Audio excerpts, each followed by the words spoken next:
বর্তমানে তাঁত শিল্প ধ্বংসের মুখে। কিভাবে এই শিল্পকে বাঁচিয়ে রাখা যায় তা জানতে ফুলিয়া এলেন বিজেপির এক প্রতিনিধি দল। হ্যান্ডলুম ডের বিশেষ দিনে ফুলিয়া সফরে এসে প্রাক্তন সাংসদ বিজেপি নেত্রী রূপা গাঙ্গুলি জানান, বিজেপি সরকার এলে রাজ্যের ঐতিহ্যবাহী তাঁত শিল্পকে রক্ষার জন্য সর্বতোভাবে পদক্ষেপ নেওয়া হবে।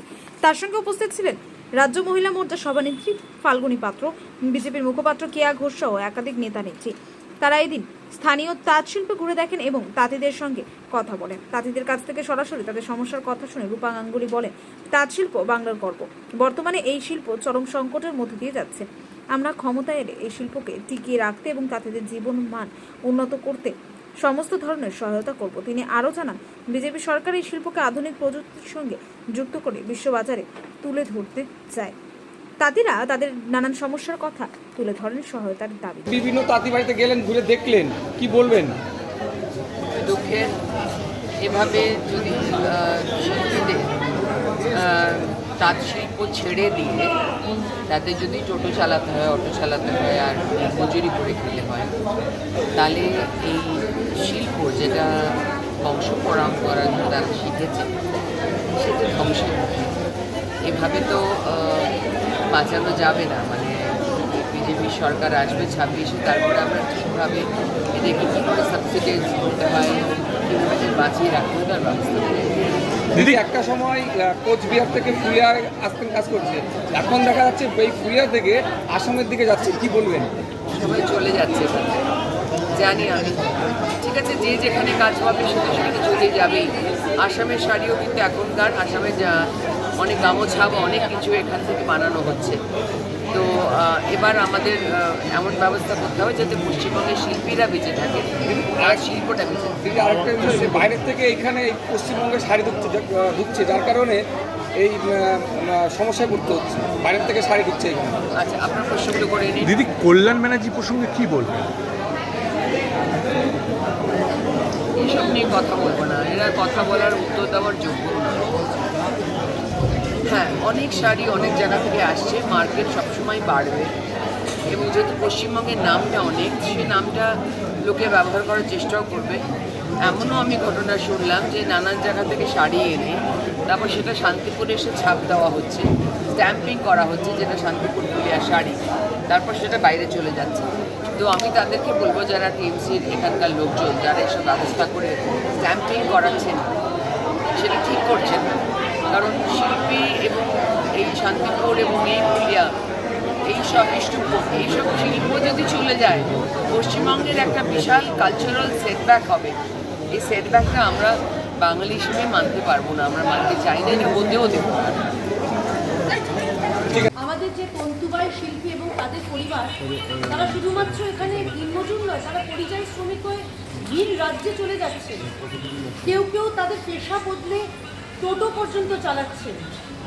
এবং এই কারণে যেখানে র্যাপিয়ার মেশিন, আপনারা এখানকার মানুষ জানবেন, র্যাপিয়ার মেশিন কেন্দ্রীয় সরকারের নিষেধাজ্ঞা সত্ত্বেও আমাদের যারা শিল্পী রয়েছেন, যারা তাঁত শিল্পী রয়েছেন, তাদের বুকের ওপর দিয়ে বুলডোজার চালিয়ে র্যাপিয়ার মেশিন চালানো এখানে করা হচ্ছে।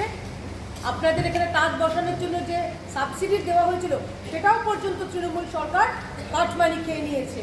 5,000 টাকা করে দিয়ে তাঁত শিল্পীদের দেওয়ার কথা 15,000, মাত্র দিয়েছে 5,000, এবং সেই তাঁতের যন্ত্রণা সেটাও কেড়ে নিয়েছে ওই কুমির ছানা দেখানোর মতো। এবং এই কারণে আজকে আমরা প্রেস বন্ধুদের কাছে দেব, আমরা মমতা বন্দ্যোপাধ্যায় এবং তার এই দুর্নীতিগ্রস্ত সরকারকে দায়ী করছি সম্পূর্ণরূপে। আমাদের এই রাজ্যে এই মৃতপ্রায় শিল্প হয়ে গেছে এবং শিল্পীরাও মৃতপ্রায়। আমরা যে বাড়িগুলিতে গেছিলাম, রূপাদি ব্যক্তিগতভাবে তাদের পাশে বসে বসে কথা বলেছেন। তারা বলছেন আমাদের উপায় নেই, আমাদের পরবর্তী প্রজন্ম আসবে না। এর দায় এক এবং একমাত্র মমতা বন্দ্যোপাধ্যায়কে নিতে হবে এবং তার দুর্নীতিগ্রস্ত সরকারকে নিতে হবে। তাই এই যে প্রেস নোটটা, এটা যেটা পাবেন আপনারা আমাদের সাংবাদিক বন্ধুরা, এটাকে মমতা বন্দ্যোপাধ্যায়ের কুকর্মে কুকীর্তির চার্জশিট হিসেবে গ্রহণ করবেন। এতে বলা আছে র্যাপিয়ার মেশিন যতগুলো এখানে হ্যান্ডলুম ছিল সেগুলো সরে পরবর্তীকালে পাওয়ারলুম আনানো, পাওয়ারলুম সরিয়ে গিয়ে এখন র্যাপিয়ার মেশিন, যে মেশিন করার কথা নয়। হুড় করে শাড়ি বিক্রি করছে, তাহলে আমাদের শিল্পী যারা রয়েছেন তারা কি করবেন? তারা খাবেন না, তারা পড়বেন না, তারা খালি ভাতাজীবী হয়ে থাকবেন। তাদের যে শিল্প, তাদের যে সত্তা, সেটা কি তাহলে মুছে যাবে? এই কারণেই আমাদের আজকে আপনাদের সামনে আসা। এবার রূপাদি আপনাদের প্রশ্নে জবাব দেন। দেখুন, আমি যেমন কথা বললাম, মহাজনরা যে একটা শাড়ির অর্ডার করে, সুতোটা দেয়, তারপর সে শাড়িটা মানে পুরোটা টাকা দিয়েও নেয় না, শাড়িটা নেয় কিন্তু পুরো টাকাটা পর্যন্ত দেয় না। সেই একমাত্র হিসাব হবে গিয়ে মানে মাসে 2টো শাড়ি হলো কি 4টে শাড়ি হলো, তার হিসাব হবে গিয়ে বছরে একবার পুজোর সময়। তো বাকি মানুষগুলোর যে কি দুর্দশা এই হিসাবে তো বোঝা যাচ্ছে।